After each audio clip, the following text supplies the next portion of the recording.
Champions trophy 2025 ಯಾರಿರ್ತಾರೆ ಯಾರಿರಲ್ಲ ವಿಶೇಷ ಕಾರ್ಯಕ್ರಮಕ್ಕೆ ಸ್ವಾಗತ. ನಾನು ಹರ್ಷ ನಾಯ್ಕ್. ICCಯ ಪ್ರತಿಷ್ಠಿತ ಟೂರ್ನಿಗಳಲ್ಲಿ ಒಂದಾಗಿರೋ 2025ರ ಚಾಂಪಿಯನ್ಸ್ ಟ್ರೋಫಿ ಫೆಬ್ರವರಿ 19ರಂದು ಆರಂಭವಾಗಲಿದೆ. ಚಾಂಪಿಯನ್ಸ್ ಟ್ರೋಫಿಯ ಉದ್ಘಾಟನಾ ಪಂದ್ಯ ಆತಿಥೇಯ ಪಾಕಿಸ್ತಾನ ಮತ್ತು ನ್ಯೂಜಿಲೆಂಡ್ ತಂಡದ ನಡುವೆ ಕರಾಚಿಯಲ್ಲಿ ನಡೆಯಲಿದ್ದರೆ, ಭಾರತ ತನ್ನ ಮೊದಲ ಪಂದ್ಯವನ್ನು ಫೆಬ್ರವರಿ 20ರಂದು ಬಾಂಗ್ಲಾದೇಶದೊಂದಿಗೆ ಆಡಲಿದೆ. ಚಾಂಪಿಯನ್ಸ್ ಟ್ರೋಫಿಗೆ ತಂಡದ ಆಯ್ಕೆಗೆ ICC ಜನವರಿ 12ರ ಗಡುವನ್ನು ನೀಡಿದೆ. ಹೀಗಾಗಿ 15 ಮಂದಿ ಆಟಗಾರರ ಪಟ್ಟಿಯನ್ನು ಜನವರಿ 12ರ ಒಳಗೆ ಕಳಿಸಬೇಕಾಗಿದ್ದು, ಫೆಬ್ರವರಿ 13ರವರೆಗೂ ಕೂಡ ತಂಡದಲ್ಲಿ ಬದಲಾವಣೆಯನ್ನು ಮಾಡಿಕೊಳ್ಳೋಕ್ಕೆ ಅವಕಾಶ ಇದೆ. ಹೀಗಾಗಿ ಇನ್ನು 3 ದಿನಗಳ ಒಳಗೆ ಎಲ್ಲ ದೇಶಗಳು ಕೂಡ ತಮ್ಮ ತಮ್ಮ ತಂಡವನ್ನು ಪ್ರಕಟಿಸಬೇಕಿದೆ. ಚಾಂಪಿಯನ್ಸ್ ಟ್ರೋಫಿಗಿನ ಮುನ್ನ ಟೀಮ್ ಇಂಡಿಯಾ ಇಂಗ್ಲೆಂಡ್ ತಂಡದ ವಿರುದ್ಧ 3 ಏಕದಿನ ಪಂದ್ಯಗಳನ್ನ ಸರಣಿಯನ್ನು ಆಡಲಿದೆ. ಚಾಂಪಿಯನ್ಸ್ ಟ್ರೋಫಿಗೆ ತಯಾರಿ ನಡೆಸುವ ನಿಟ್ಟಿನಲ್ಲಿ ಭಾರತ ತಂಡಕ್ಕೆ ಈ ಸರಣಿ ಬಹು ಮುಖ್ಯವಾಗಿದ್ದು, ಈ ಸರಣಿಯಲ್ಲಿ ಆಡುವ ತಂಡವನ್ನೇ ಚಾಂಪಿಯನ್ಸ್ ಟ್ರೋಫಿಗೂ ಕೂಡ ಕಣಕ್ಕಿಳಿಸುವಂಥ ಸಾಧ್ಯತೆ ಇದೆ. ಹಾಗಿದ್ರೆ ಚಾಂಪಿಯನ್ಸ್ ಟ್ರೋಫಿಗೆ ಭಾರತದ ಸಂಭಾವ್ಯ ತಂಡ ಹೇಗಿರಲಿದೆ? 15ರ ಬಳಗದಲ್ಲಿ ಕಾಣಿಸಿಕೊಳ್ಳಲಿರುವ ಆ ಆಟಗಾರರು ಯಾರ್ಯಾರು ಅನ್ನೋದನ್ನು ನಾವು ಇವತ್ತು ಹೇಳ್ತಾ ಹೋಗ್ತೀವಿ. ಮೊದಲಿಗೆ ರೋಹಿತ್ ಶರ್ಮಾ. ಈ ಬಾರಿಯ ಚಾಂಪಿಯನ್ಸ್ ಟ್ರೋಫಿಯಲ್ಲಿ ಅವರೇ ಭಾರತ ತಂಡವನ್ನು ಮುನ್ನಡೆಸಲಿದ್ದಾರೆ ಅನ್ನುವಂಥ ಒಂದು ಸಾಧ್ಯತೆ ಇದೆ. ಸಾಧ್ಯತೆ ಅಂತಲ್ಲ, ಇದು ಕನ್ಫರ್ಮ್ ಕೂಡ ಆಗಿರುವಂಥದ್ದು. 2023ರ ಏಕದಿನ ವಿಶ್ವಕಪ್ನಲ್ಲಿ ಕೂಡ ಅತ್ಯದ್ಭುತ ಪ್ರದರ್ಶನವನ್ನು ಕೂಡ ನೀಡಿದರು ರೋಹಿತ್ ಶರ್ಮಾ ಅವರು. 11 ಪಂದ್ಯಗಳಿಂದ 1 ಶತಕದೊಂದಿಗೆ 597 ರನ್ನನ್ನು ಗಳಿಸಿದರು.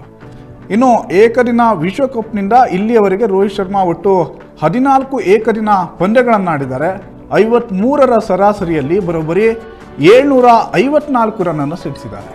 ಹೀಗಾಗಿ ತಂಡದ ನಾಯಕನ ಜೊತೆಗೆ ಅವರು ಓಪನರ್ ಆಗಿಯೂ ಕೂಡ ಕಣಕ್ಕಿಳಿಯುವಂಥದ್ದು ಪಕ್ಕಾ ಆಗಿದೆ. ಇನ್ನು ಮತ್ತೊಬ್ಬ ಓಪನರ್ ಯಾರಾಗ್ತಾರೆ ಅನ್ನುವಂಥ ಪ್ರಶ್ನೆ. ಶುಭ್ಮನ್ ಗಿಲ್ ಅವರನ್ನು ತಂಡಕ್ಕೆ ಸೇರಿಸಿಕೊಳ್ಳುವಂಥ ಸಾಧ್ಯತೆ ಬಹುತೇಕ ಪಕ್ಕಾ ಆಗಿರುವಂಥದ್ದು.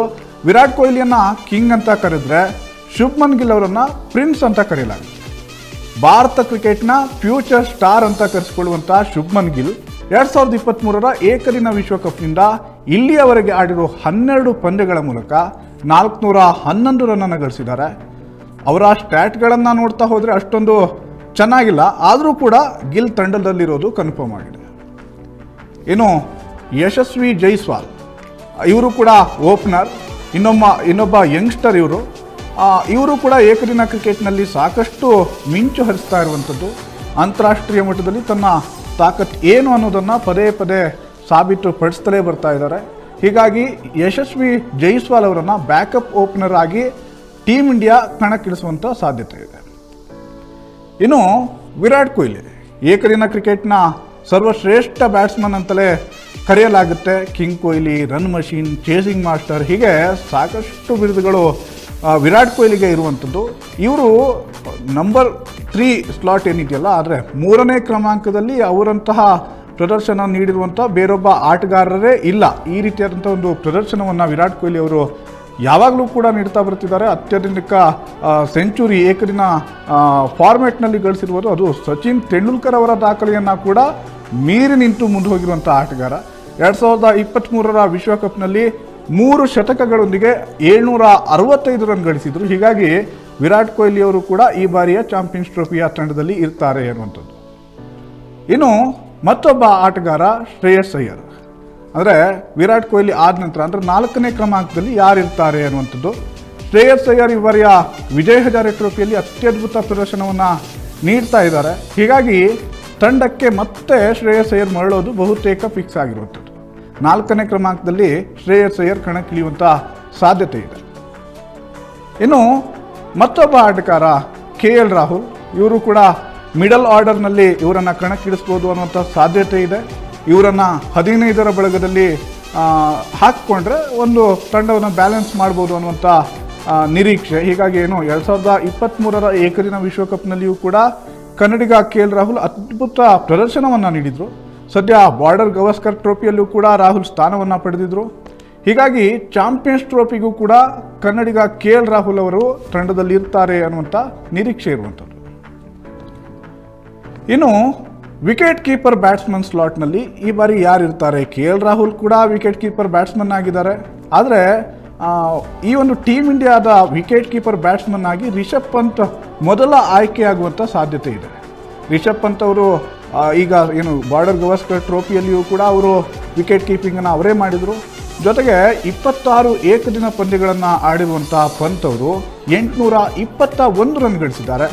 ತಂಡಕ್ಕೆ ಅವರ ಕೊಡುಗೆ ಸಾಕಷ್ಟಿದೆ. ಜೊತೆಗೆ ಯಾವ ಕ್ಷಣದಲ್ಲಿ ಯಾವ ರೀತಿಯಾಗಿ ಅಬ್ಬರಿಸ್ತಾರೆ, ಯಾವ ರೀತಿಯಾಗಿ ಸ್ಫೋಟಕ ಬ್ಯಾಟಿಂಗನ್ನು ನಡೆಸ್ತಾರೆ, ತಂಡಕ್ಕೆ ಗೆಲುವಿನ ಕೊಡುಗೆಯನ್ನು ನೀಡುವಂಥ ಒಂದು ಸಾಮರ್ಥ್ಯ ಇರುವಂಥದ್ದು. ಹೀಗಾಗಿ ರಿಷಬ್ ಪಂತ್ ಅವರು ತಂಡದಲ್ಲಿದ್ದರೆ ಉತ್ತಮ ಅನ್ನುವಂಥದ್ದು, ಅವರು ಇರ್ತಾರೆ ಅನ್ನುವಂಥ ನಿರೀಕ್ಷೆಗಳು ಕೂಡ ಇದೆ. ಇನ್ನು ಮತ್ತೊಬ್ಬ ಆಟಗಾರ ಹಾರ್ದಿಕ್ ಪಾಂಡ್ಯ. ಇವರು ಭಾರತದ ಉಪನಾಯಕ ಕೂಡ ಆಗಿದ್ದರು. 2023ರ ಏಕದಿನ ವಿಶ್ವಕಪ್ನಲ್ಲಿ ಹಾರ್ದಿಕ್ ಪಾಂಡ್ಯ ವೈಸ್ ಕ್ಯಾಪ್ಟನ್ ಕೂಡ ಆಗಿದ್ದರು. ಬ್ಯಾಟಿಂಗ್ ಬೌಲಿಂಗ್ ಎರಡರಲ್ಲಿಯೂ ಕೂಡ ಕಾಣಿಕೆ ನೀಡಬಲ್ಲಂತಹ ಆಟಗಾರ. ಇವರು ಕೂಡ ಈಗ ದೇಶೀಯ ಕ್ರಿಕೆಟ್ನಲ್ಲಿ ಸಾಕಷ್ಟು ಮಿಂಚು ಹರಿಸ್ತಾ ಇದ್ದಾರೆ. ಅಂದರೆ ಒಬ್ಬ ಅನುಭವಿ ಆಲ್ರೌಂಡರ್ ಇವರು. ಬ್ಯಾಟಿಂಗ್ನಲ್ಲಿಯೂ ಕೂಡ ಅವರ ಸಾಮರ್ಥ್ಯ ನಾವೆಲ್ಲರೂ ಕೂಡ ನೋಡಿದ್ದೀವಿ. ಬೌಲಿಂಗ್ನಲ್ಲಿಯೂ ಕೂಡ ಸಾಕಷ್ಟು ಕೊಡುಗೆಗಳನ್ನ ನೀಡ್ತಾರೆ. ಹೀಗಾಗಿ ಹಾರ್ದಿಕ್ ಪಾಂಡ್ಯ ಸಹಜವಾಗಿಯೇ ತಂಡದಲ್ಲಿ ಇರ್ತಾರೆ ಅನ್ನುವಂಥದ್ದು.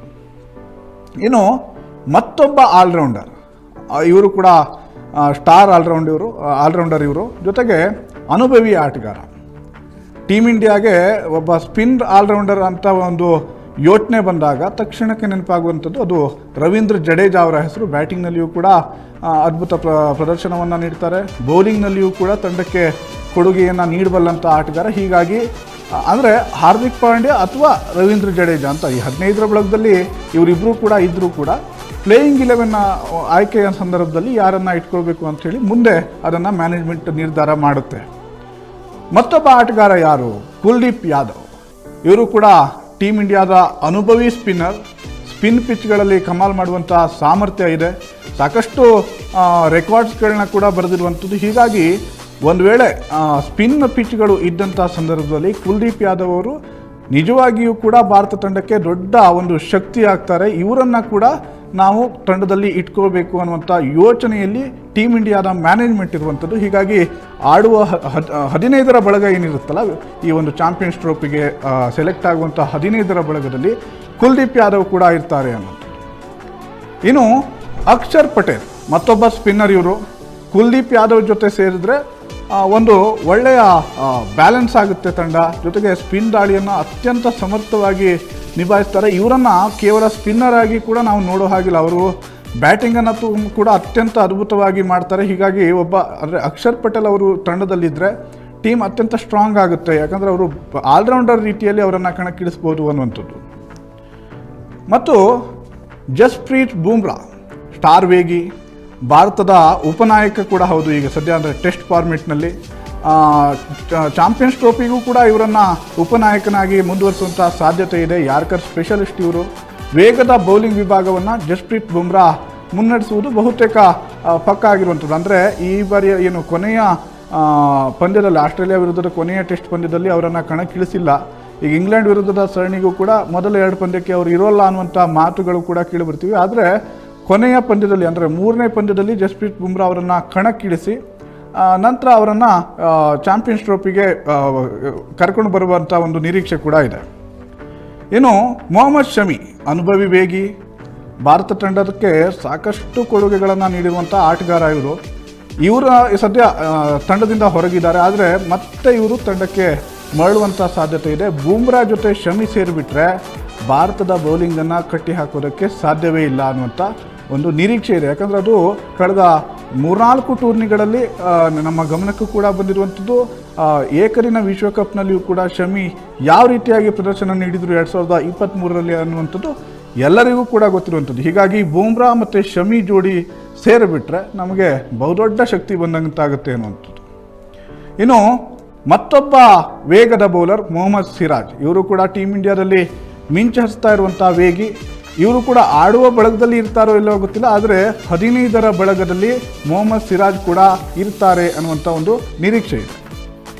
ಇನ್ನು ಮತ್ತೊಬ್ಬ ಯುವ ವೇಗಿ ಹರ್ಷದೀಪ್ ಸಿಂಗ್. ಇವರು ಕೂಡ ಅತ್ಯಂತ ನಿಖರವಾದ ಬೌಲಿಂಗ್ ದಾಳಿಯನ್ನು ಕೂಡ ನಡೆಸ್ತಾ ಬರ್ತಾ ಇದ್ದಾರೆ. ಟೀಮ್ ಇಂಡಿಯಾದ ಪರವಾಗಿ ಸಾಕಷ್ಟು ಪಂದ್ಯಗಳಲ್ಲಿ ತಮ್ಮ ಕೊಡುಗೆಯನ್ನು ನೀಡ್ತಾ ಬರ್ತಿದ್ದಾರೆ. ತಮ್ಮ ಸಾಮರ್ಥ್ಯವನ್ನು ಕೂಡ ಸಾಬೀತುಪಡಿಸುವಂಥ ಕೆಲಸವನ್ನು ಮಾಡ್ತಿದ್ದಾರೆ. ಹೀಗಾಗಿ ಇವರನ್ನು ಕೂಡ ಬ್ಯಾಕಪ್ ಬೌಲರ್ ಆಗಿ ತಂಡದಲ್ಲಿ ಇಟ್ಕೊಳ್ಳುವಂಥ ಸಾಧ್ಯತೆ ಇದೆ. ಇದಿಷ್ಟು ಅಂದರೆ ಆಡುವ ಬಳಗ ಹೇಗಿರುತ್ತೆ ಅನ್ನೋದನ್ನು ನಾವು ಮುಂದಿನ ದಿನಗಳಲ್ಲಿ ನೋಡ್ತಾ ಹೋಗ್ಬೋದು. ಈಗ ನಮಗೆ ಬೇಕಿರೋದು ಅಂದರೆ ಇನ್ನು 3 ದಿನಗಳು ಮಾತ್ರ ಕಾಲಾವಕಾಶ ಇರುವಂಥದ್ದು. ಪ್ರತಿಯೊಂದು ದೇಶದ ತಂಡಗಳನ್ನು ಕೂಡ ಪ್ರಕಟಿಸಲಿಕ್ಕೆ ಅವಕಾಶ ಇರುವಂಥದ್ದು, ಅಂದರೆ ಆ ಗಡುವು ಇರುವಂಥದ್ದು ಜನವರಿ 12ರವರೆಗೆ. ಹೀಗಾಗಿ 15 ಜನರ ತಂಡ ಈ ರೀತಿಯಾಗಿ ಇರ್ಬೋದು ಅನ್ನುವಂಥ ಒಂದು ನಿರೀಕ್ಷೆ ಇದೆ. ಇದೇ ರೀತಿಯಾಗಿರುತ್ತೆ ಅನ್ನುವಂಥ ಒಂದು ಭರವಸೆಯನ್ನು ಕೂಡ ನಾವು ಕೊಡ್ತಾ ಇದ್ದೇವೆ. ಎಲ್ಲ ಒಂದೆರಡು ಸಣ್ಣ ಪುಟ್ಟ ಚೇಂಜಸ್ ಆಗುವಂಥ ಸಾಧ್ಯತೆಯನ್ನು ಬಿಟ್ಟರೆ ಉಳಿದೆಲ್ಲದರಲ್ಲೂ ಕೂಡ ಇದೇ ರೀತಿಯಾಗಿ ತಂಡ ಇರುತ್ತೆ ಅನ್ನುವಂಥದ್ದು ನಮ್ಮ ಒಂದು ಪ್ರೆಡಿಕ್ಷನ್ ಆಗಿರುವಂಥದ್ದು. ಈ ರೀತಿಯ ಕ್ರೀಡಾಲೋಕದ ಇನ್ನಷ್ಟು ಮಾಹಿತಿಯೊಂದಿಗೆ ನಿಮ್ಮ ಮುಂದೆ ಬರ್ತೀವಿ. ಅಲ್ಲಿವರೆಗೂ ನೋಡ್ತಾ ಇರಿ ಪ್ರಜಾಶಕ್ತಿ ಟಿವಿ, ಇದು ನಿಮ್ಮ ಧ್ವನಿ.